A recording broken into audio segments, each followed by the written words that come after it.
प्रेम से और सेवा से। यह अन्याय है गांधार राज।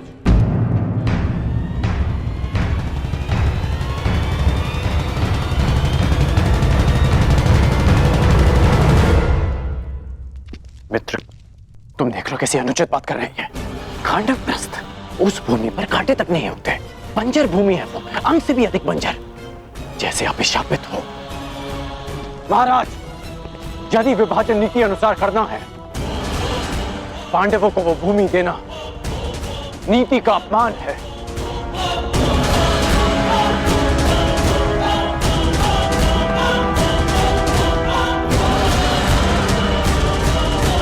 तुम दुर्योधन के मित्र हो या शत्रु? सदैव उसका अहित बोलते हो। मैं वही करता हूं जो मेरे मित्र के हित में हो, और मैं नहीं चाहता कि आपके एक और कुचक्र में फंसकर मेरा मित्र स्वयं को सदा के लिए इतिहास में अन्यायी सिद्ध कर दे। हमें खांडवप्रस्थ नहीं चाहिए, भले ही युद्ध हो जाए। युद्ध से कौन भयभीत है विरकोधर? दान में मिले बछड़े के दांत नहीं गिने जाते। क्षत्रिय दान नहीं लेता, युद्ध करके अपना अधिकार प्राप्त करता है। अर्जुन, तुम्हारे बाणों का उत्तर भी है मेरे पास। यदि कुछ चाहिए तो केवल खांडवप्रस्थ ही मिलेगा, अन्यथा कुछ नहीं मिलेगा।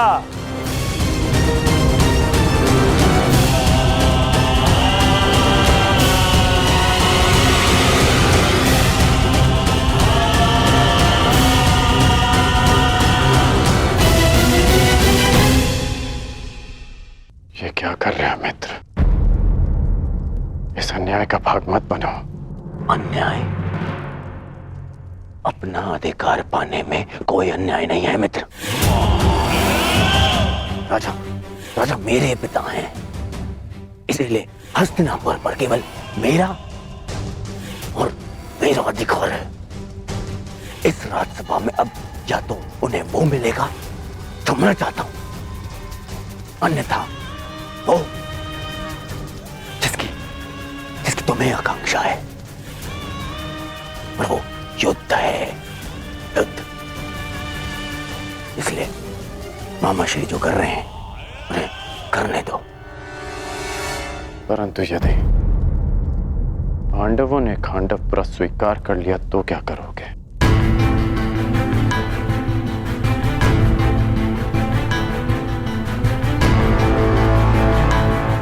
नहीं करेंगे, देखते जाओ।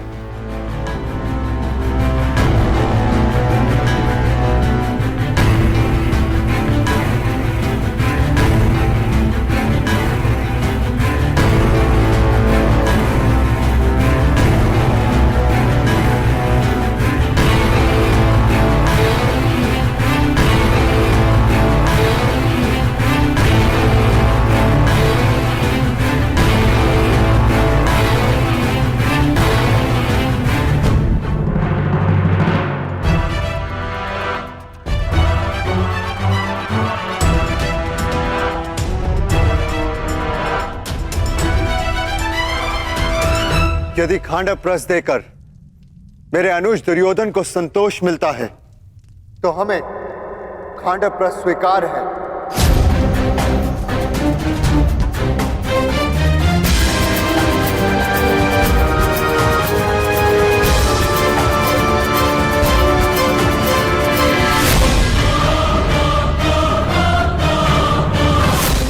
हम 5 भाई जहां भी एक साथ हो, वो स्थान भले ही बंजर हो, लेकिन हमारे लिए स्वर्ग से कम नहीं।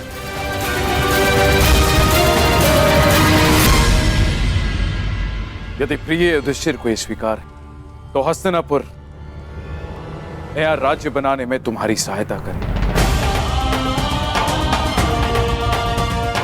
मेरी ओर से तुम्हें 1 सहस्त्र और 8 हाथी 100 रथ और नया राज स्थापित करने के लिए पर्याप्त धन भेंट में दिया जाएगा।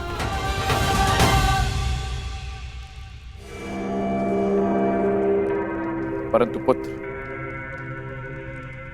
इसके बदले मुझे भी तुमसे कुछ चाहिए।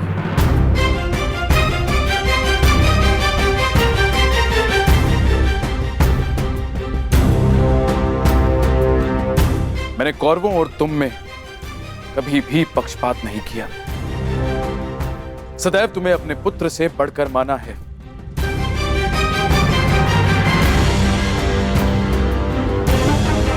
तुम 5 भाई सर्वशक्तिशाली हो। पांचाली जैसी चतुर भार्य है तुम्हारे पास, परंतु पुत्र, इस जन्मांध धृतराष्ट्र के पास कोई मार्गदर्शक नहीं। गांधारी और मुझे पथ दिखाने वाला कोई तो चाहिए पुत्र, कोई ऐसा जिसके समीप रहने से मेरे भ्राता पांडु की स्मृति बनी रहे। इसीलिए मेरी इच्छा है पुत्र कि तुम्हारी माता कुंती यहीं हस्तिनापुर में रहे।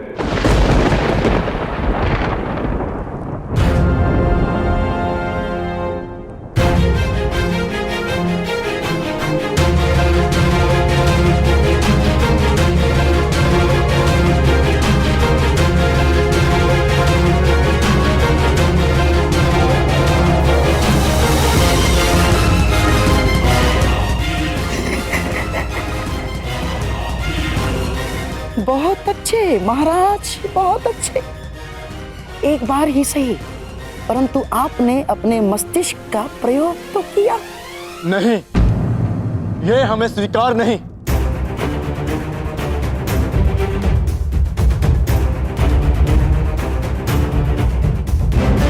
हाँ, यदि यही विभाजन की शर्त है तो हमें स्वीकार नीचे पिताश्री। महाराज, आप ऐसी शर्त क्यों रख रहे हैं? क्यों एक माता को अपने पुत्रों से दूर कर रहे हैं आप?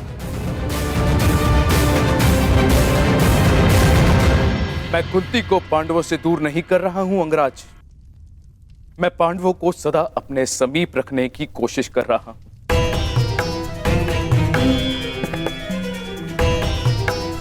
कुंती यहां हस्तिनापुर में रहेगी तो पांडु पुत्र यहां आते जाते रहेंगे। उनका संबंध कभी हस्तिनापुर से समाप्त नहीं होगा।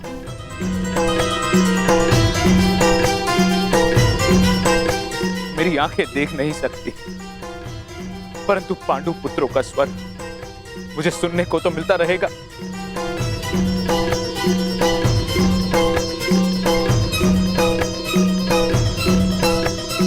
अद्भुत अद्भुत चतुरता दिखाई है महाराज धृतराष्ट्र ने। बुआ कुंती को अपने पास रखने का कारण पांडवों से प्रेम नहीं, परंतु कौरवों की ढाल बनाए रखना है, ताकि पांडव भूल कर भी हस्तिनापुर पर आक्रमण ना करें और वे सदैव उनके नियंत्रण में रहें। आपको क्या लगता है ताचरी, क्या मैंने कुछ अनुचित कहा?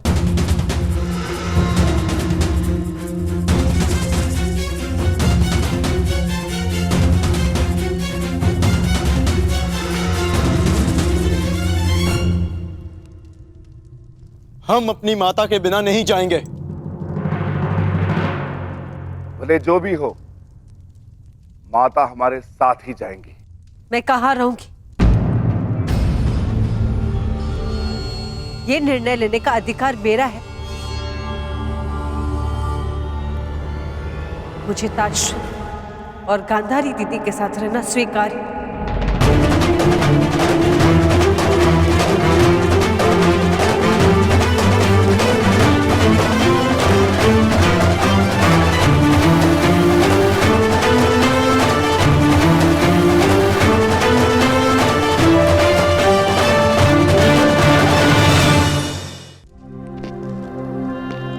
परंतु माता, यह असंभव है। हम आपके बिना नहीं जा सकते। ये मेरी आज्ञा है भीम।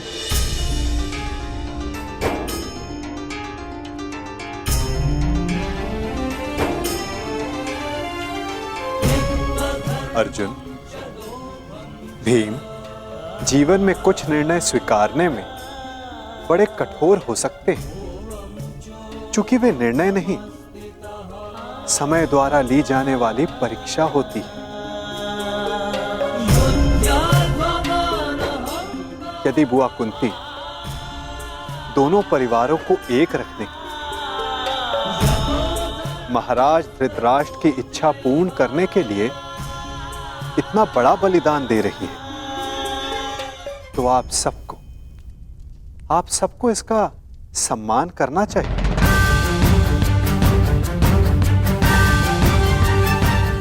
यदि आपका यही आदेश है तो हमें स्वीकार है।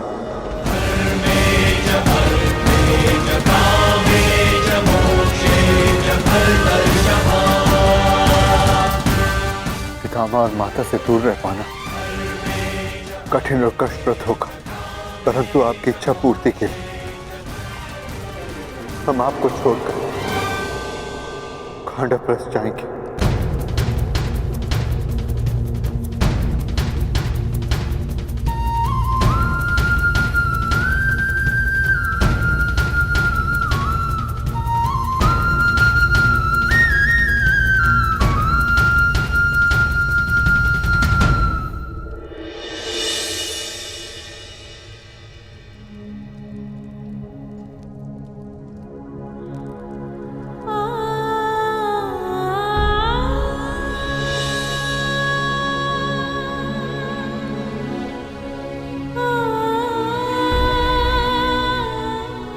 ये तुम्हारे परीक्षा की घड़ी है पुत्रों।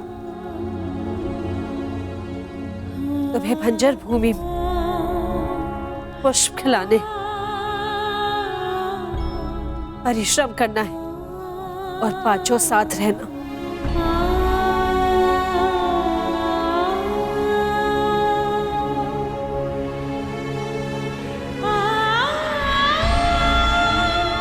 पुत्री पांचाली,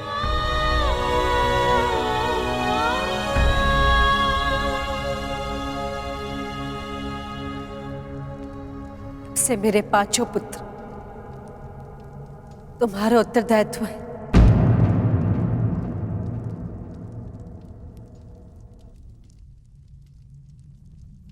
युधिष्ठिर तो सज्जन है, परंतु अर्जुन कभी अपने मन की बात स्पष्ट नहीं करता, इसलिए उसका मन समझने का प्रयास करना। और भीम तो नटखट है, उद्दंड है और इसके भोजन का विशेष ध्यान रखना। नकुल और सहदेव कहने के लिए माद्री के पुत्र हैं, लेकिन मैंने उन्हें भीम और अर्जुन से कभी कम प्रेम नहीं किया।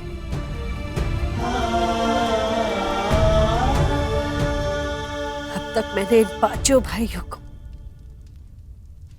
एक रखा, अभी उत्तरदायित्व तुम्हारा है या किसी नहीं।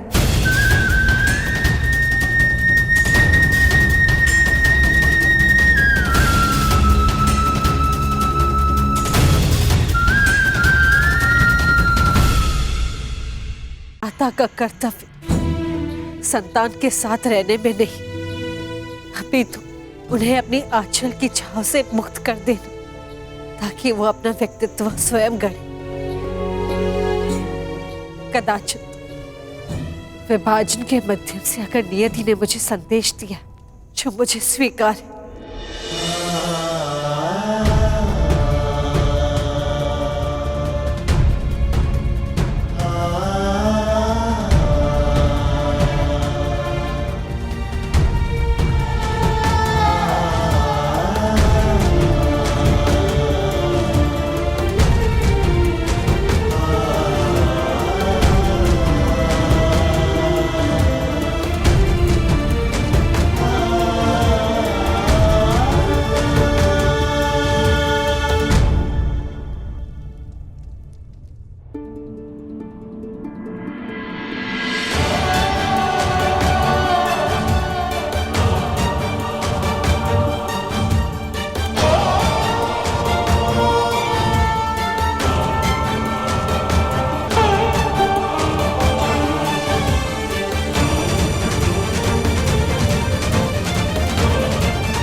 ये क्या है पितामह?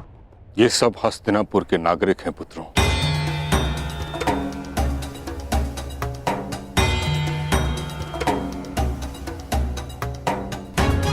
जो तुम्हारे साथ खांडव प्रस्थ में बसने की इच्छुक हैं।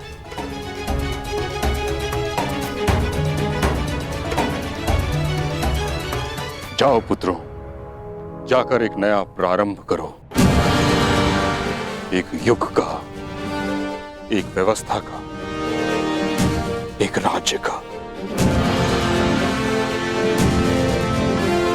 और ये सिद्ध कर दो कि तुम्हें वह भूमि इसलिए नहीं मिली क्योंकि तुम्हारे पिता कभी राजा थे, बल्कि इसलिए क्योंकि तुम सभी इसके योग्य हो।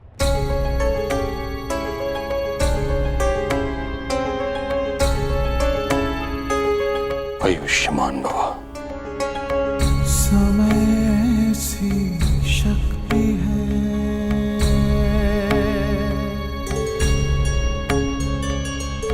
सभी समय से हारे,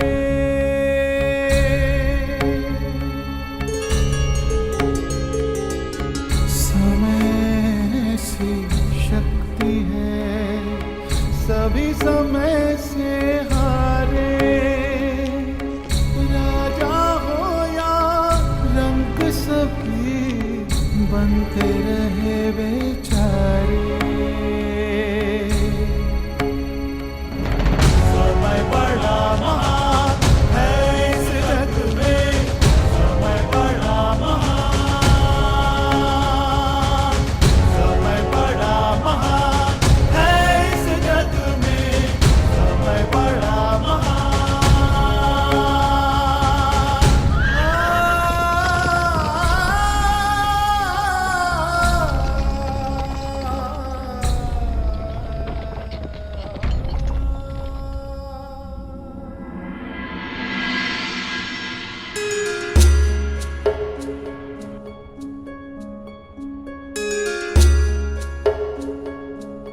क्या अब भी अपने चैन से संतुष्ट होकर?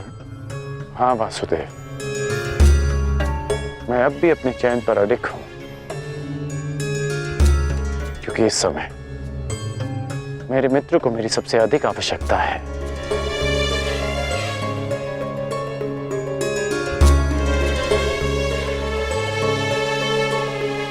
वासुदेव, अब समझ आया कि आपने मुझे पांचाल से सीधा हस्तिनापुर आने को क्यों कहा। आपने उस चक्रवात को विभाजन की दीवार से रोक लिया। कहाँ कर उस चक्रवात का तो यहां से अब प्रारंभ हुआ है।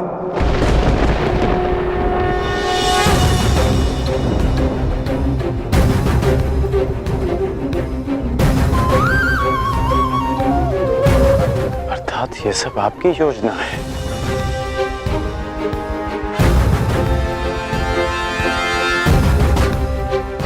पहले आप पांचाली के स्वयंवर में गए, फिर हस्तिनापुर आए,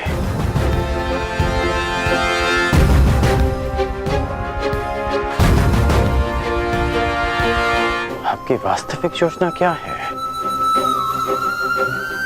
क्या छिपा है इस मधुर मुस्कान के पीछे?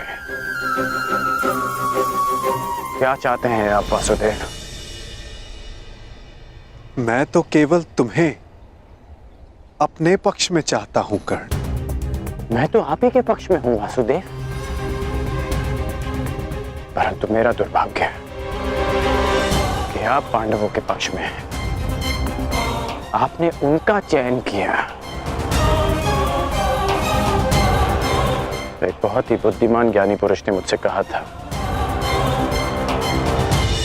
कि मनुष्य अपने प्रत्येक चयन का परिणाम स्वयं भुगतता है। और इसी कारण वो तथाकथित ज्ञानी पुरुष तुम्हारा अत्यधिक सम्मान करता है अंगराज। चूंकि युद्ध हो या परिणाम का पालन, तुम अन्य सबसे भिन्न होकर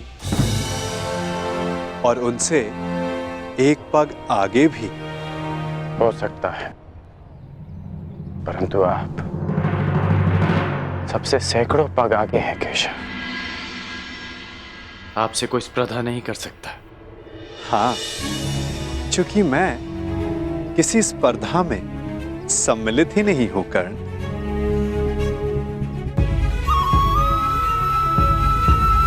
अब मुझे जाना होगा,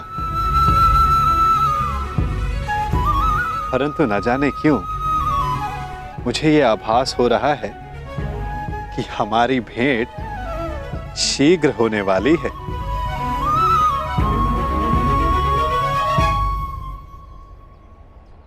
आपसे पुनः मिलना अच्छा लगेगा वासुदेव।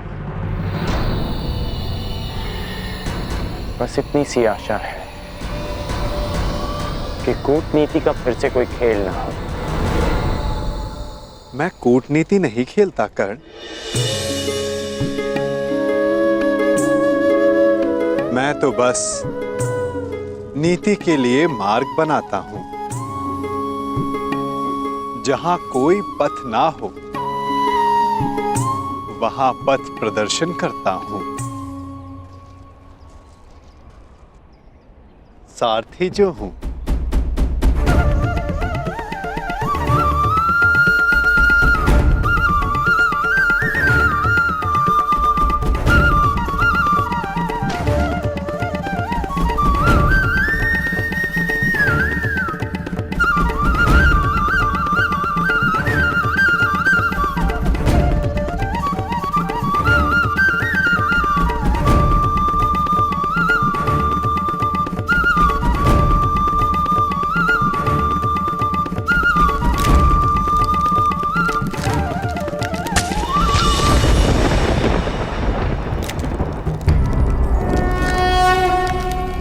यदा यदा हि धर्मस्य ग्लानिर्भवति भारत। और मार्ग में जो बाधाएं आती उन्हें दूर भी करता हूं। अधर्मस्य तदात्मानं सृजाम्यहम्।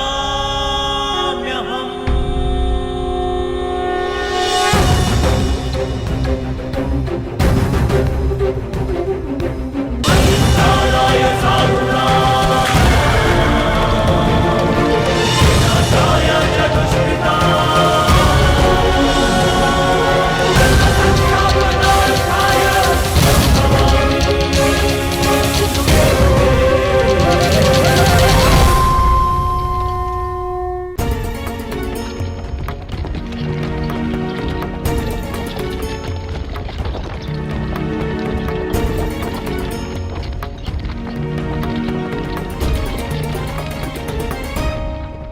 आर्य युधिष्ठिर इतने चिंतित क्यों हैं? पांचाली, माता की संध्या आरती का समय है और भ्राता युधिष्ठिर माता के लिए प्रतिदिन पुष्प लाया करते थे। बस यही चिंता है अब कि माता के लिए पुष्प उनका कौन सा पुत्र लेकर आएगा।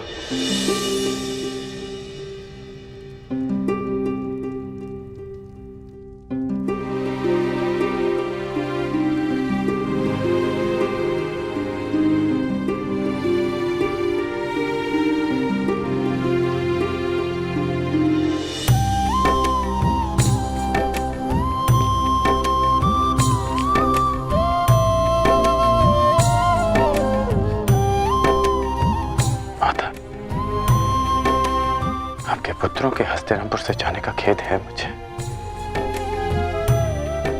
मैं एक माता की आंचल की रिक्तता नहीं भर सकता, परंतु उसके संध्या आरती की एक छोटी सी आवश्यकता अवश्य पूर्ण कर सकता।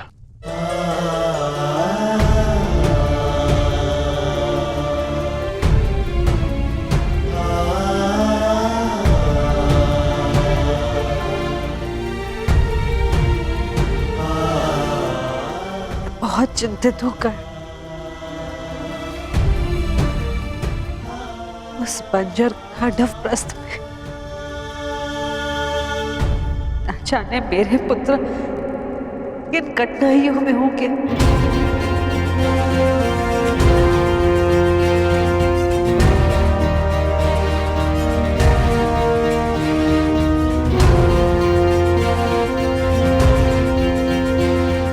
परंतु इस बात की मुझे कोई चिंता नहीं, क्योंकि मैं जानता हूं कि सहायता उनसे अधिक दूर नहीं।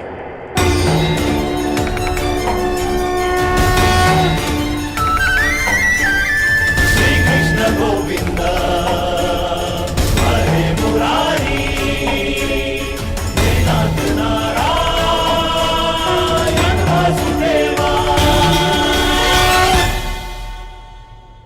मेरा विश्वास कीजिए, सम्राट का पदभार उठाने में सक्षम हूं मैं।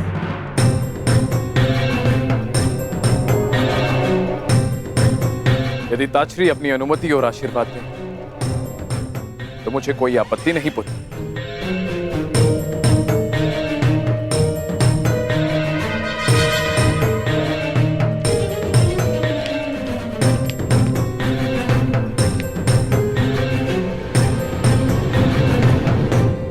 मेरा आशीर्वाद तुम्हारे साथ है दुर्योधन।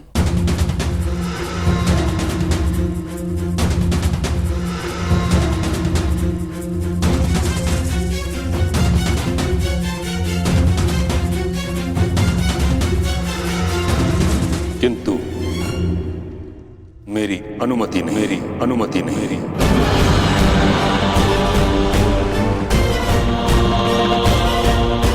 हस्तिनापुर का संरक्षक होने के नाते सिंहासन के उत्तराधिकारी पर मेरा पूर्ण विश्वास अनिवार्य है,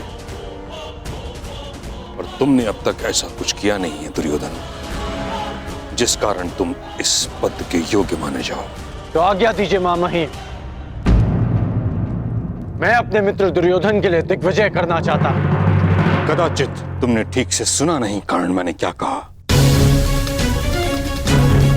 मैंने कहा दुर्योधन को स्वयं अपनी योग्यता सिद्ध करनी होगी।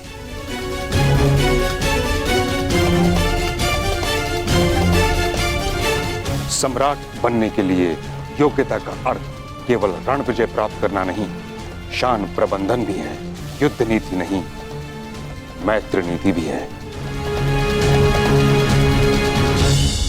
सम्राट बनने की शीघ्रता तुम्हें केवल दिग्भ्रमित करेगी दुर्योधन। ज्वालंत मनोकामनाओं की अग्नि का धूम्र तुम्हें मार्ग से भटका देगा। परंतु मैंने ऐसा कौन सा अनुचित मार्ग चुना है पितामह? हस्तिनापुर की मर्यादा के कारण जिस विषय पर मैं मौन हूं, उसे तुम निर्लज्जता के साथ छिपा रहे हो दुर्योधन। मत भूलो, इस समय तुम गंगा पुत्र भीष्म के समक्ष खड़े हो। यदि आज हस्तिनापुर का विभाजन हुआ तो उसका कारण केवल तुम्हारी वह मूर्खता थी जो तुमने अपने मामा की संकेत पर की।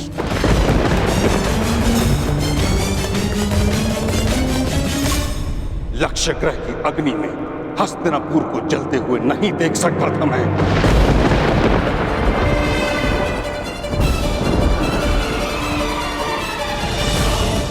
इस कारण विभाजन स्वीकार किया मैंने, और अब जब तक मुझे यह विश्वास नहीं हो जाता कि तुम नीति से शासन करने में सक्षम हो, कुचक्र से नहीं, तब तक मैं तुम्हारे अभिषेक की अनुमति नहीं दूंगा।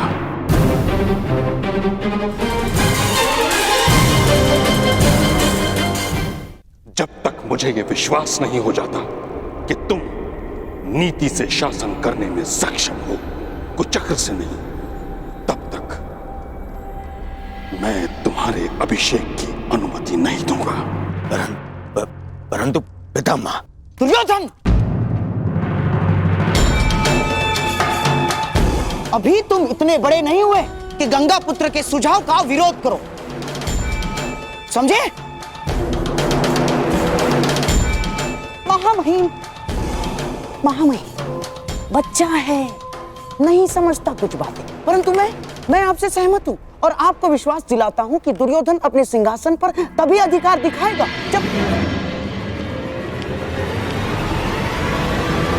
जब वो आपकी परीक्षा की कसौटी पर खरा उतरेगा। महामहिम,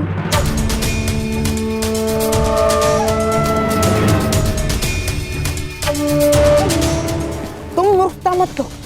महामहिम की आंखों में लाक्षागृह की धधकती ज्वाला का प्रतिबिंब है। हमें कुछ और करना होगा मेरे होने वाले सम्राट। अब सम्राट युधिष्ठिर अपना राज्य संभालेंगे। आपका विनोद कभी कभी समझ में नहीं आता है। अभी तो मैं सही अर्थों में राजा भी नहीं बना और आपने मुझे सम्राट कहकर संबोधित कर दिया। सम्राट बनने में कौन सा भेद है धर्मराज? बस एक राजसूया यज्ञ करने की देरी भर है। शीघ्र ही आपके महल में सहस्त्रों राजा पधारेंगे। उपहास न उड़ाएं वासुदेव। कैसा राजसूय यज्ञ, कैसा महल? इस समय तो यहाँ पर सर छुपाने के लिए वृक्ष की छाया भी नहीं है। जब राजा बन गए हो तो महल भी इतना शीघ्र बन जाएगा कि आभास तक नहीं होगा। बस महल की नींव बलशाली रखनी होगी और इसके लिए मुहूर्त विचारने का समय नहीं है धर्मराज। बस मेरे कथन पर विश्वास कीजिए और तैयार हो जाएं।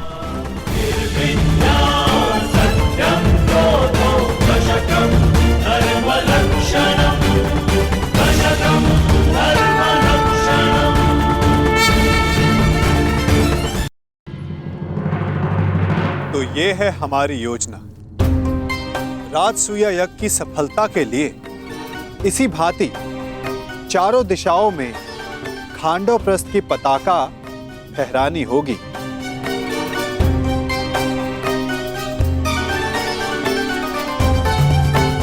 तभी आप सम्राट बन पाएंगे युधिष्ठिर।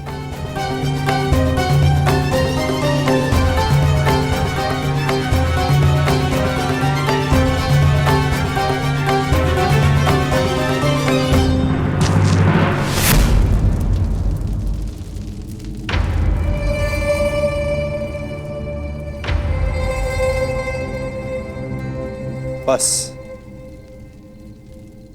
पूर्व दिशा में एक बाधा है।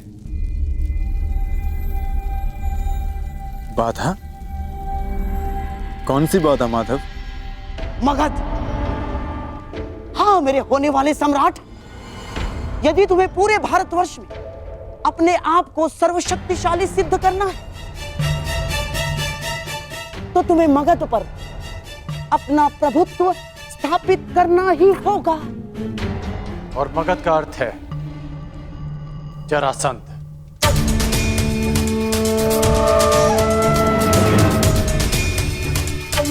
ठीक कहा आपने अंगराज।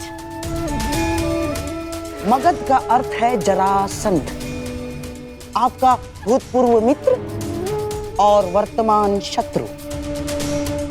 हाँ, और आपको कदाचित ज्ञात नहीं होगा, उसने आर्यव्रत के 100 राजाओं को बंदी बना लिया है और अब वो उनकी बलि की तैयारी में है। 100 राजाओं की बलि? हाँ, 100 राजाओं की बलि। क्योंकि प्रभुत्व स्थापित करने का सबसे बड़ा अस्त्र है भय, और उसी भय का लाभ उठाते हुए जरासंध अपने आप को सर्वशक्तिशाली सिद्ध करना चाहता है। और इसीलिए हमारा सबसे पहला लक्ष्य होगा जरासंध पर विजय। परंतु हाँ, प्रश्न ये भी उठता है कि कौन महायोद्धा जरासंध को दुर्योधन के पक्ष में लाने में सक्षम है? दुर्योधन हर संभव प्रयास करेगा कि जरासंध उसके पक्ष में आ सके, और यह निश्चित है कि जरासंध किसी भी परिस्थिति में तुम्हारा समर्थन नहीं करेगा युधिष्ठिर। तो अब केवल एक मार्ग शेष है, जरासंध का अंत।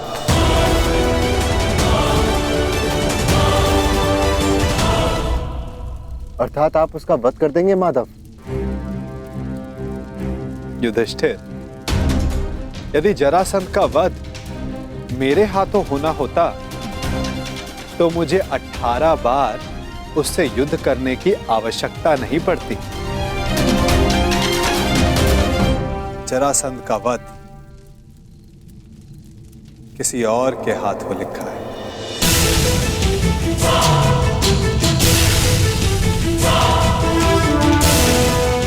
भ्राता भीम, क्या आप इस बाधा को समाप्त कर सकते हैं?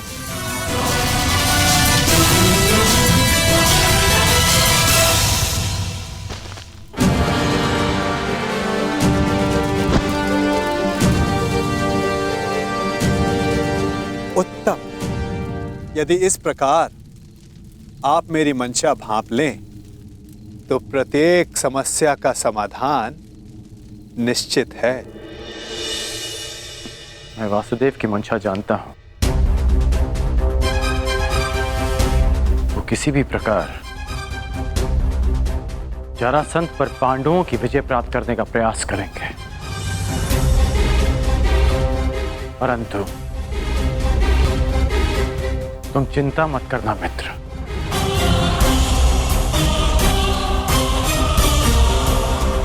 मैं पांडवों से पहले जरासंध का समर्थन प्राप्त कर लूंगा, और इस भांति आर्यवत के 100 राजा भी तुम्हारे पक्ष में आ जाएंगे।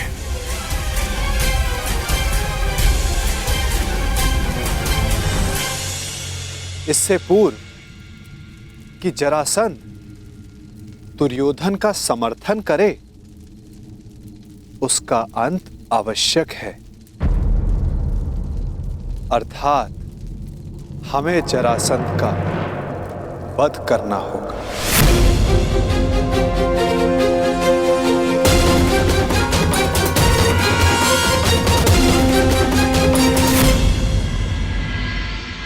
महाराज जरासंध की, महाराज जरासंध की, महाराज जरासंध की, महाराज जरासंध की,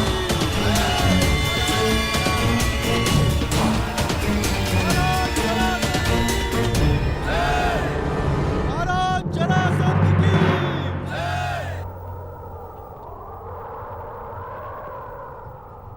शतराज बलि प्रारंभ हो।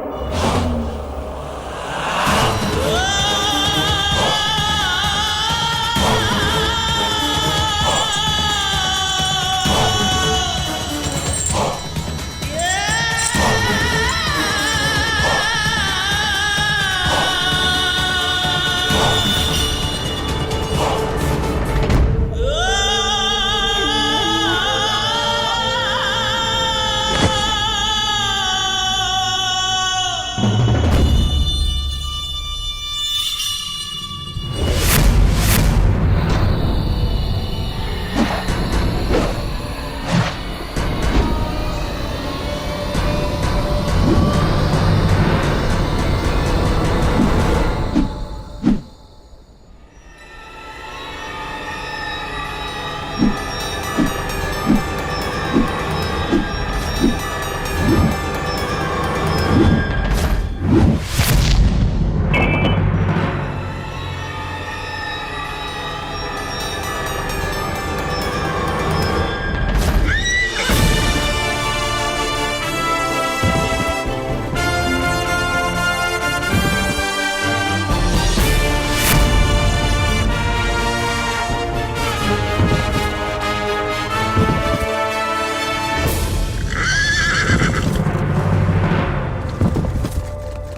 एक राजा को दूसरे राजा के साथ वो व्यवहार नहीं करना चाहिए जो वो स्वयं के लिए नहीं चाहता।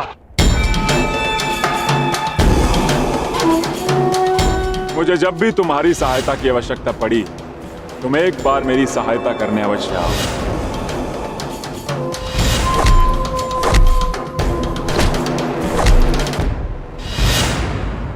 क्या कहकर पुकारूं तुम्हें? अंगराज कर्ण या छलिया कर्ण? वचन भंग कर्ण या फिर मित्रता करके मित्रद्रोह करने वाला कर्ण?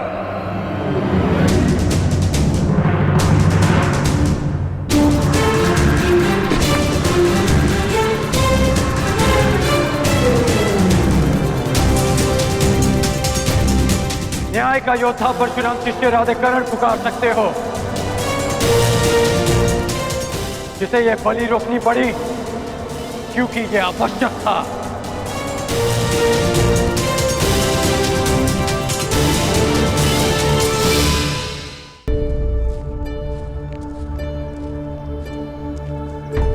क्या आवश्यक है वासुदेव?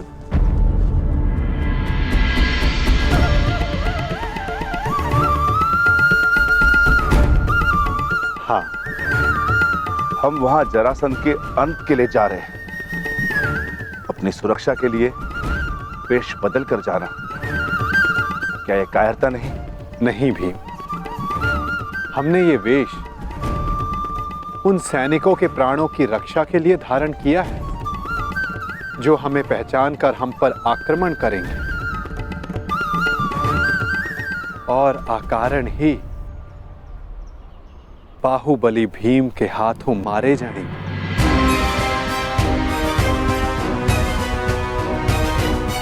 अब प्रस्थान करें। मुझे अभी भी प्रतीत होता है कि जो हम करने जा रहे हैं वो योद्धाओं की मर्यादा नहीं।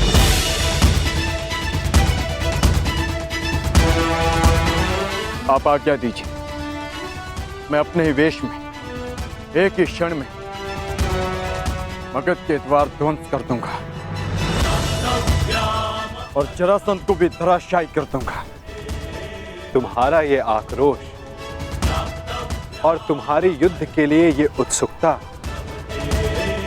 मुझे किसी और का स्मरण करा रही है अर्जुन।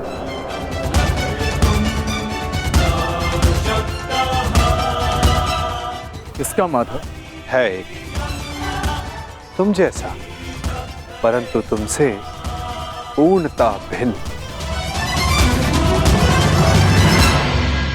जीवन के कर्म में भी और कर्म के परिणाम में भी।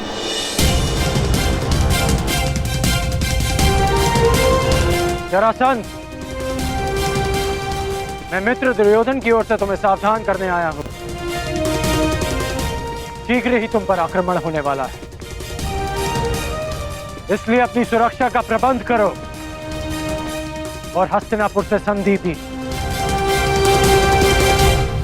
और इस मित्रता का मोल क्या होगा?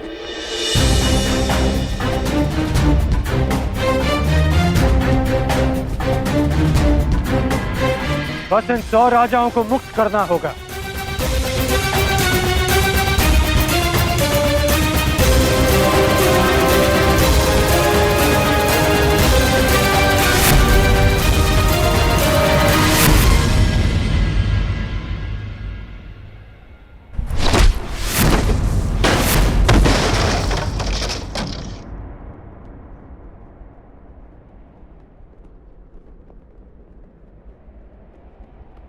जरासंध तुम जैसे छल करने वालों से संधि नहीं करता,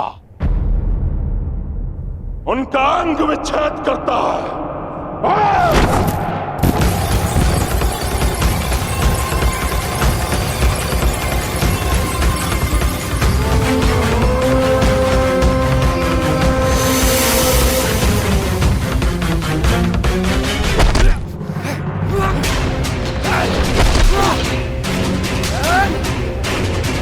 मेरी बात मानो, इन राजाओं को मुक्त कर दो जरासंध।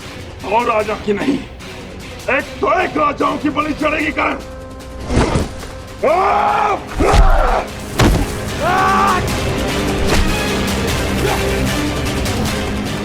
अपने क्रोध पर नियंत्रण रखो जरासंध। तुम्हें देखते ही क्रोध ने मुझ पर नियंत्रण कर लिया करण।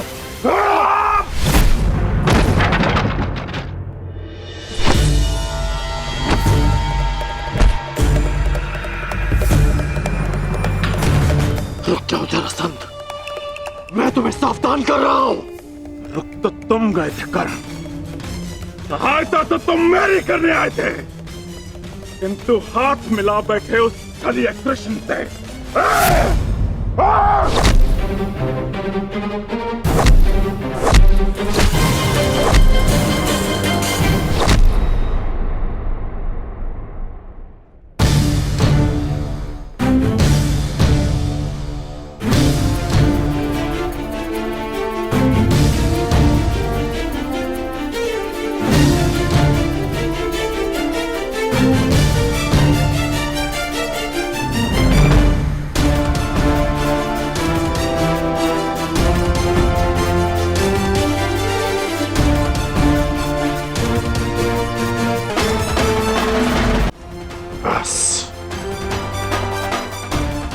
यहाँ युद्ध करने नहीं आया। यदि युद्ध करने आया होता तो तुम और ये युद्ध कब के समाप्त हो गए होते। इस भांति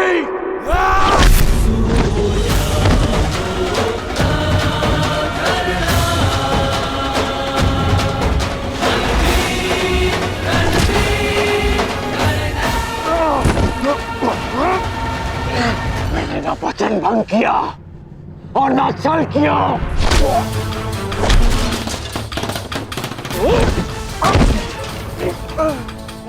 मैं युद्ध में तुम्हारी सहायता के लिए पहुंचा था, परंतु रुका क्योंकि वासुदेव शांति का प्रयास कर रहे थे।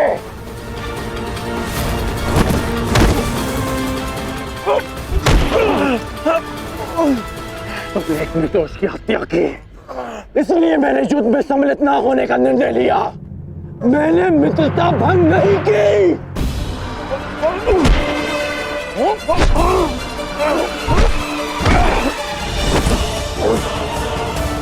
मेरे शत्रु के साथ खड़ा रहने वाला मेरा मित्र नहीं।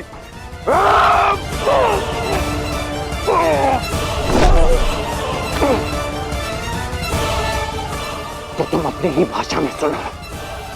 यदि शत्रु का शत्रु मित्र होता है तो हस्तिनापुर से संधि करो और इन राजाओं को मुक्त करो।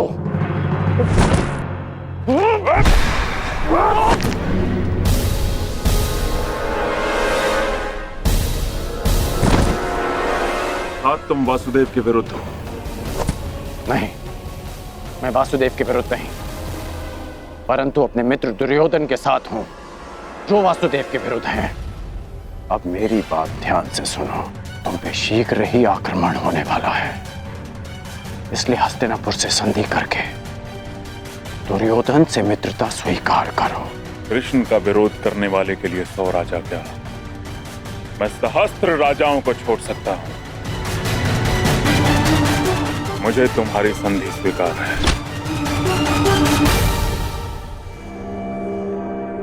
अब ये सभी राजा मुक्त हैं।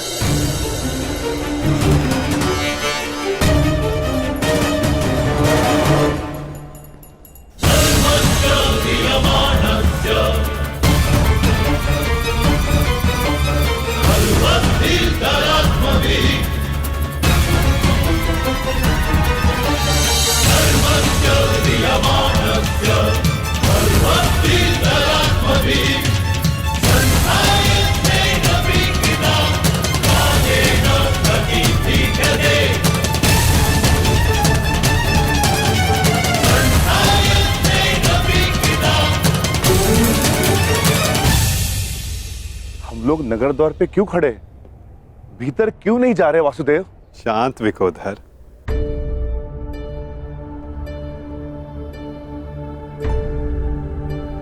अंदर जाने से पूर्व तनिक मगध नरेश के लिए कुछ भेंट तो ले ले। आओ, उनके लिए चलकर पुष्प ले ले। चलो।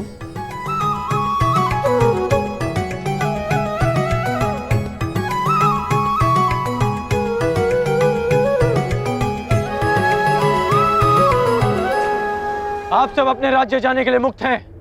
आइए।